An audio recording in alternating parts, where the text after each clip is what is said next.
3D printing is already producing auto parts, but the appearance of a mysterious motorcycle frame certainly left some admired. Apparently, BMW is closely following developments in the printing of three-dimensional objects.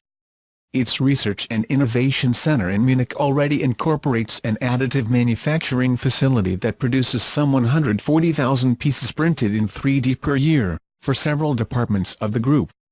These include anything from custom plastic cosmetic drill bits to aluminum saddle mounts on the i8 Roadster and parts of the fuel pump on BMW DTM racing cars.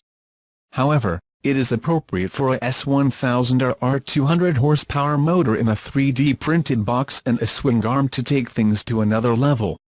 BMW Motorrad has never been shy about innovation, as it recently unveiled a new method for cheap composite carbon parts and, once again, the items displayed were motorcycle frame and a swing arm.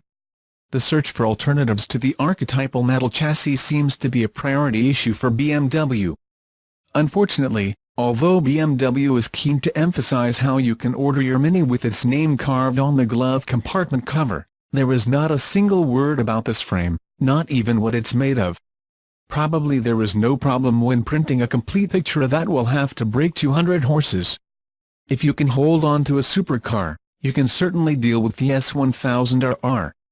After all, someone else has already equipped a 3D printed frame with a supercharged 300 horsepower motorcycle engine from the Kawasaki H2.